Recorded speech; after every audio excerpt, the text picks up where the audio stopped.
Bom dia, terceiros anos. Voltamos mais uma vez dessa forma remota, né? Mais um ano aí que a gente inicia dessa forma. Vamos acreditar que tudo vai dar certo. E essa semana eu começo com a primeira aula do bimestre, tá? Nós vamos estudar esse ano todos os seres vivos. Para nós estudarmos os seres vivos, nós temos que entender como eles são classificados, tá? Através de características em comum e características diferentes, a gente vai agrupando eles em grupos, tá? A classificação biológica mais aceita e utilizada hoje foi feita por Linneu, tá? E ainda é a que nós utilizamos até hoje, tá? Todos os seres vivos são agrupados em 5 reinos, que é a maior categoria lá em cima, tá? Quais são esses reinos? Monera, bactérias, protistas, protozoários e as algas, o reino fungi, que são os fungos, vegetal, né, plantais, vegetais, e animalia, os animais. Professora, está indo muito rápido. Nós vamos ver cada reino desses, tá? Só que cada ser vivo, ele é dividido em 7 categorias taxonômicas. Reino, filo, classe, ordem, família, gênero e espécie, tá? Aonde, quanto mais próximo de espécie, mais características em comum, mais semelhantes são esses indivíduos. Quando eu vou indo mais para longe, mais próximo de gênero, eu tenho uma homogeneidade maior, indivíduos com mais características, né? Mais diversos, uma diversidade maior. Quanto mais próximo tiver de reino, a minha categoria, vai existir uma diversidade maior dentro dos grupos. Quanto mais próximo estiver de espécie, mais semelhantes eles vão ser entre si. Por isso que é importante eu saber as 7 categorias taxonômicas, porque se eu não souber, eu não sei quais são os grupos que estão mais semelhantes ou que possuem uma diversidade maior, e é o que cobra os exercícios, tá? Por exemplo, eu posso perguntar quais os indivíduos mais homogêneos, os que são da mesma classe ou os que são do mesmo gênero, aqui embaixo. Primeiro, o que é homogêneo? Indivíduos mais parecidos, com mais características em comum. Onde eu vou achar esses indivíduos? Mais próximos de espécie. Então, a resposta do meu exercício seria gênero, tá? Só um exemplo aí para vocês. Tem que saber essas 7 categorias taxonômicas, sim. A gente vai trabalhar com elas o ano inteiro. Aí, o exemplo de nós, seres humanos. Reino metazoa. Metazoa é um termo utilizado mais antigamente, tá? Para animalia. Então, a gente pode usar como reino animalia, tá? Os animais. Filocordatos, os cordatos são praticamente todos os vertebrados. Então, ó, nós somos animais vertebrados. Subfilocranianos, a gente pode pular o subfilo, tá? Então, ó, somos animais, estamos aqui com todos os animais. Então, tem esponja, tem estrela do mar, tem insetos, tem todos os animais que existem. Filocordata, eu já limito, tá? Quem são? Praticamente todos os vertebrados, então eu já limito em peixes, anfíbios, répteis, aves, mamíferos. E outros representantes aí invertebrados ainda que são muito poucos e pouco conhecidos. Classe mamália, eu já limitei mamíferos, já tirei todos os outros vertebrados que eu falei. Só tem todos os mamíferos, tá bom? Ordem primata, tenho praticamente os macacos e os hominídeos, né? Lêmures, olha como vai diminuindo, né, a diversidade dos grupos conforme eu vou chegando mais próximo de espécie.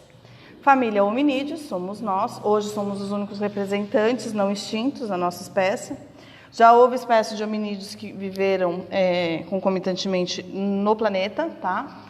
Hoje só temos os Homo sapiens, gênero Homo e espécie nós Homo sapiens. Por exemplo, se fosse usar se eu fosse classificar o cão doméstico, o nosso cachorrinho que está aí do lado, quem tem?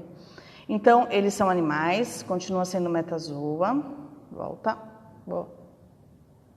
aqui, continua sendo metazoa, animal, são vertebrados, continua sendo cordatos, são mamíferos, olha quanto ele está próximo da gente, só que aqui eu já não sou mais primata, eles são carnívoros, tá? Família, canis, gênero canis, espécie canis, familiares. Deixa eu arrumar aqui. Ordem dos carnívoros. A família é carnívoro.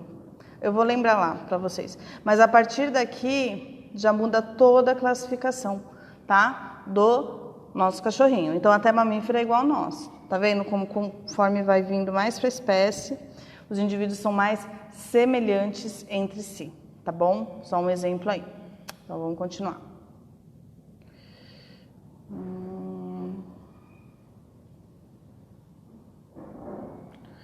Vamos lá, próximo. Não apaguei aqui. Então, vamos entender primeiro o que é a espécie, depois nós vamos estudar todos os reinos. A classificação mais utilizada de espécies são indivíduos semelhantes entre si que, ao cruzarem, geram descendentes férteis. Traduz, professoras. Indivíduos semelhantes fisicamente, que podem vir a ter filhotes, que também vão vir a ter filhotes, tá bom? Só que essa é a classificação mais utilizada, é a que você vai utilizar para definir espécie. Só que é difícil eu usar essa classificação quando eu estou lidando, por exemplo, com espécies extintas. Não tem como ter cruzamento, tá? Ou espécies que não trocam material genético para se reproduzir, tá? Como é que elas não geram descendentes, né? Elas se reproduzem sozinhas, que é reprodução assexuada, que a gente fala, tá? Sem troca de gametas. Então, os cientistas utilizam, além dessa classificação aí, dessa definição mais utilizada, eles utilizam o quê? Características moleculares, que é o DNA do animal, fisiológicas, a fisiologia do animal funciona ou não da mesma forma, né? Todos os sistemas digestório e respiratório funcionam da mesma forma ou não, e a filogenética, né? A classificação filogenética, que é a próxima aula, agrupar indivíduos com maiores semelhanças em grupos, e aí formam os clados que a gente vai estudar ainda, tá bom? E como ocorre a formação de uma nova espécie, tá? Basicamente, a formação de uma nova espécie, ela é classificada em duas formas. Ou a anagênese, volta.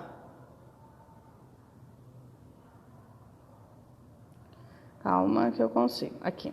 Anagênese ou cladogênese. Anagênese ocorrem transformações graduais, por exemplo, mutações, né, no DNA desse animal. Graduais que vai diferenciando ele dos outros representantes daquela população, ocorrendo uma especiação. E a cladogênese é quando ocorre o isolamento do grupo, tá?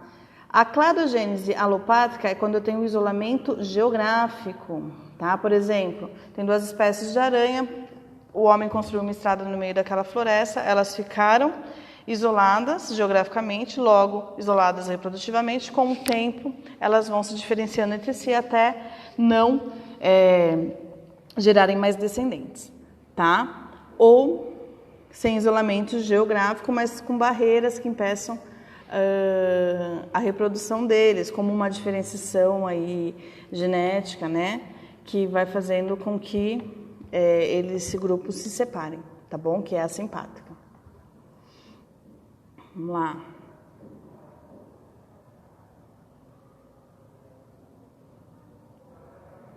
Continuando. E o nome científico, o nome de espécie, ele tem algumas regrinhas, tá? Primeiro, que ele é universal, ele é igual em todo mundo. Então, por que é importante eu usar o nome científico, tá? Na minha espécie de estudo? Porque vai ser igual no mundo inteiro. Se eu usar nome popular, por exemplo, cachorro. Aqui é cachorro. Em lugares que falam, em inglês é dog, alemão é diferente, na Itália é outro nome. Então, vai limitar muito a minha pesquisa, né? Eu não vou conseguir muitos resultados. Agora, se eu usar o nome científico, que é Canis familiaris, se eu colocar na minha rede de pesquisa Canis familiaris, vai ter pesquisa do mundo inteiro para me ajudar. Tá? Então, essa é a diferença. Por isso que é importante o nome científico e ele ser universal no mundo inteiro. Então, ele tem algumas regrinhas. Tá? A primeira é sempre destacada do texto. Então, quando eu estou escrevendo, digitando um texto, como está aqui, por exemplo, volta. Quando eu estou digitando um texto como está aqui, ó, eles estão em itálico, tá vendo? Todos os nomes científicos aqui. Eu ponho itálico ou negrito, eu diferencio. Se eu estou escrevendo, se é uma prova, uma atividade que eu vou mandar foto para a professora, eu grifo do texto, tá? Eu escrevo normalmente e grifo esse nome. Tá bom? Se não destacar, perde um ponto. Tem que saber que ele tem que ser destacado do texto, tá, gente? Primeira coisa aí. A língua é latim, tá? Se usa a língua latim para todos os nomes científicos que existem. E a nomenclatura é binomial, tá vendo? Por exemplo, homem não é Homo sapiens, aqui em cima? Eu não vi que Homo é o gênero, então o primeiro nome da espécie corresponde ao gênero, tá? E é escrito com a inicial maiúscula.